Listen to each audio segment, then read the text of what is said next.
everyone. Welcome back to Fearless Empowered Women. I'm Eunice. And I'm Veronica.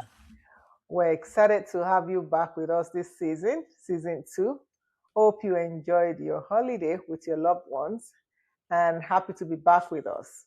As you know, we're all about empowering women, discussing things that have to do with us and how we can encourage one another to do better and be fearless. Yes, and we are so excited to be back, kicking off season 2 with a topic that hits close to home: imposter syndrome. Oh, yes, that sneaky feeling that you're not good enough, that you somehow don't deserve the seat you worked you have worked so hard to attain. And it shows up when we get promoted, when we start new businesses, or even when we're about to hit publish on that blog, newsletter, or something new. Yeah, exactly. And today we are breaking it down: where it comes from, how it shows up, and what we can actually do to move from fear to fearless. Right. So let's start with this. What does imposter syndrome feel like for you, Veronica? Hmm. Well, for me, it's that voice that says, "Who do you think you are?" With that kind of tone. Mm-hmm. Especially when I'm about to do something new or visible, right? I could be totally qualified and still question myself. That's true. That is very true.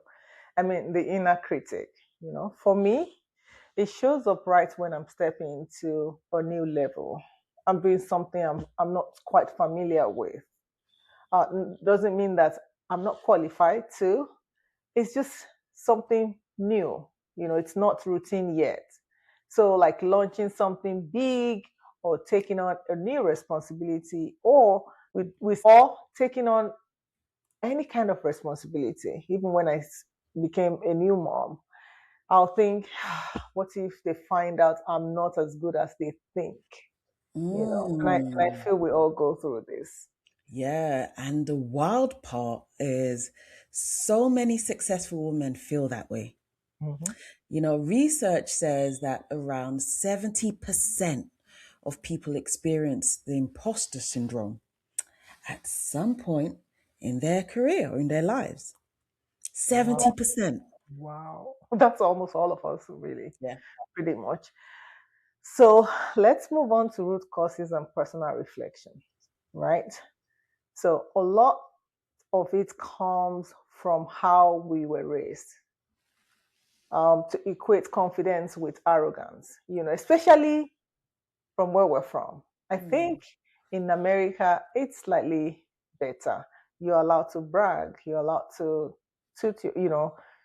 tell people how good you are. I mean, you're even expected to in some scenarios, like you go for a job interview, it's okay for you to tell them how good you are, and how miserable they will be if they don't if they don't employ you. Back home, that will be considered very like you're being arrogant. So, where we tend to equate being confident, being confident as being arrogant.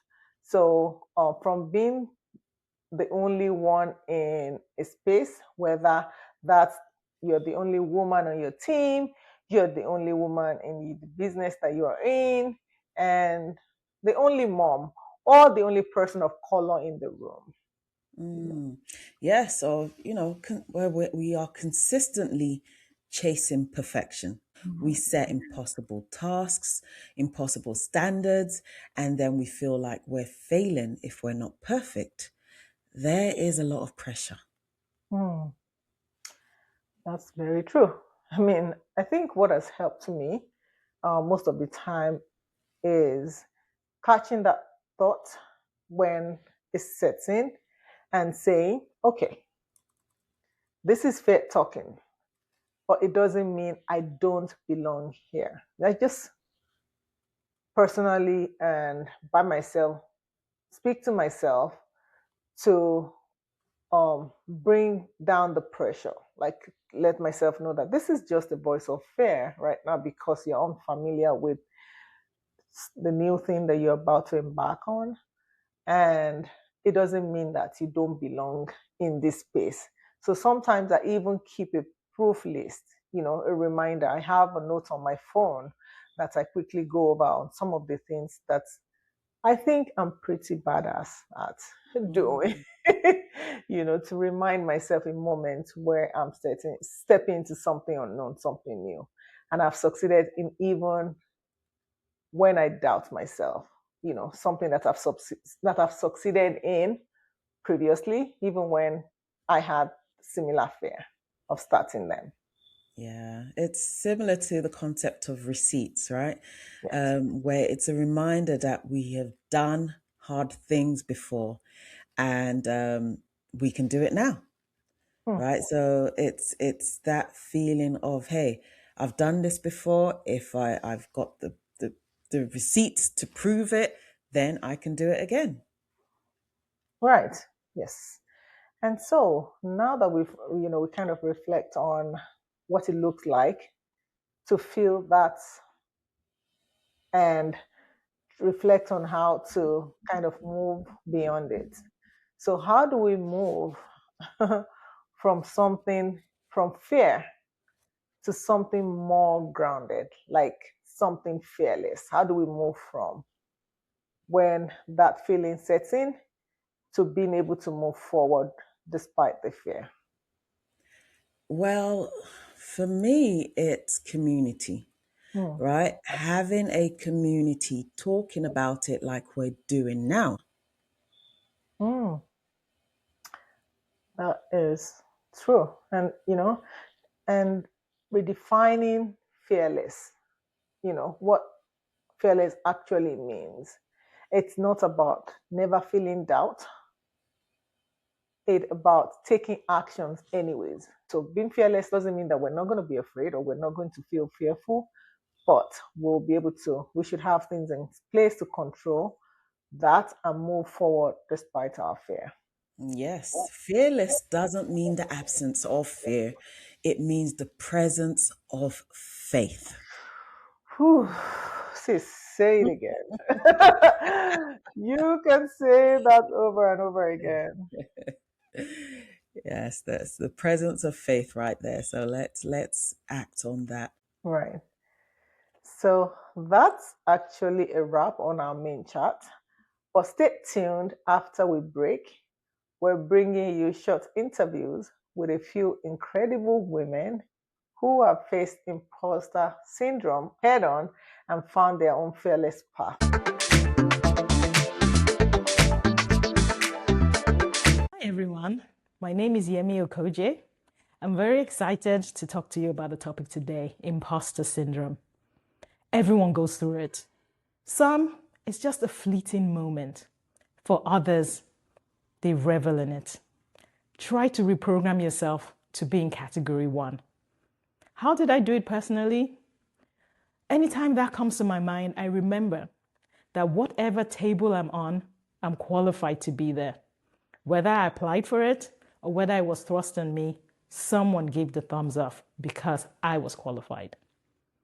Now, when you get there, you realize that you don't check all the boxes, and that's fine.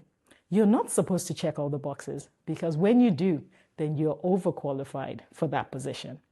So be fearless, do it afraid, keep going, have that mindset of continuous improvement. And with that, nothing can stop you. So in 2026, be bold, be brave, do it afraid. It's fine. Quiet that voice that tells you you shouldn't be at that table because you are qualified to be there.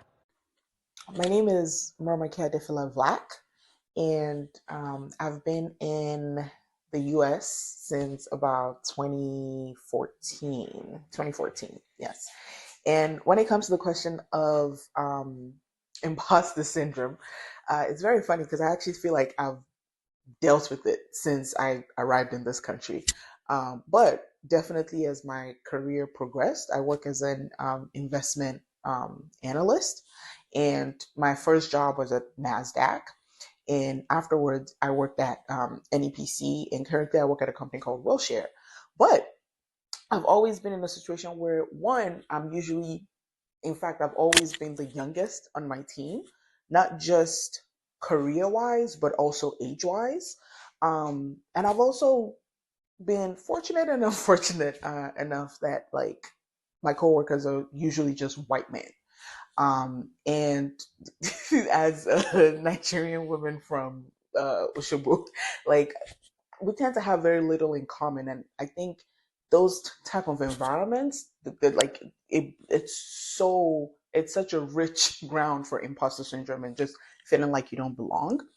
Um, but what I've realized over the years in my short experience in my career, one of my surest ways of dealing with it is actually just doing the work. And what I mean is like, there is, again, most of my coworkers tend to be older than me, and the fact that they tend to know so much and I tend not to know as much, that also adds to it. But then I realized they've been in this industry for like 17, 18 years, and I just started like 4 years ago, And one of the surest ways to bridge that gap is doing as much as you can. Because when you're sure of what you know, or when you're confident in what you know, that can help battle that feeling. Like it's, for example, right now I'm taking my certification exam, my CFA exams, because I want to be able to walk into a room and feel like I belong in that room. And if I have my credentials and I have my certificates and my like, you can't tell me I don't belong in that room because I know I've done the work. So I think it's more from how comfortable do you feel in your knowledge? How comfortable do you feel in your skills? How comfortable do you feel with yourself? A lot of it is like looking around. I'm like, my expectations are higher for myself than other people's expectations are higher for me. So I tend to disappoint myself first before anybody else even notices. So it's like you're your biggest critic. And so you're the voice that you need to quiet. Like it's your doubts that you need to speak to, and it's your doubts that you need to be like, no, I belong here. Like I've done the work. I have what I need to be here, and I didn't just fall here from the sky. Like you were hired for a reason, and you were chosen for a reason, and you're in a team for a reason, and it's because they saw what you had to offer. So that's my advice, is just do the work. Yeah. Whoa. Every time I hear women share stories like that, I'm reminded we're not alone. Every one of us faces those moments of doubt, but choosing courage anyway, that's what makes us fearless. Absolutely. I love what Yemi said as our guest. And she said that do it afraid, right? She said if you check all the boxes, then you are overqualified. Stop overthinking it. And if you are in the room, then believe that you are meant to be in that room. Take your space this year, 2026. Take your space. Fear doesn't mean that you're not qualified, right? It just means that you're growing. And that is something worth celebrating. Absolutely. So this week, here is our challenge to you. You know, whenever that imposter's voice shows up, talk back to it. You Mm-hmm. know, remind yourself of everything you've already overcome. There's none of us that have not been through something that initially we thought really hard that we can never get over, that we've gotten over. So those should be our reference points for getting over situations like this. Yes, absolutely. And if this episode spoke to you, share it with another woman who might need it, who might need a reminder that she belongs in every room she walks into. Absolutely. Thank you for tuning in to Fearless Empowered Women podcast. We will be back next week, Wednesday, with a powerful conversation about burnout recovery, how to reclaim your energy, focus and joy. Yes, we have so many episodes with so many special guests joining us over the next few weeks. So stay tuned. And until next week, keep showing up, keep believing, and remember, being fearless starts with one brave step at a time. Thank you. Thank you for tuning in to the Fearless Empowered Women podcast. We hope you found it insightful in your growth and empowerment journey. Connect with us on Instagram at fearlesswomenpod or send us an email to podcastview@gmail.com to share your views. Don't forget to like, subscribe, and share. We look forward to connecting with you soon.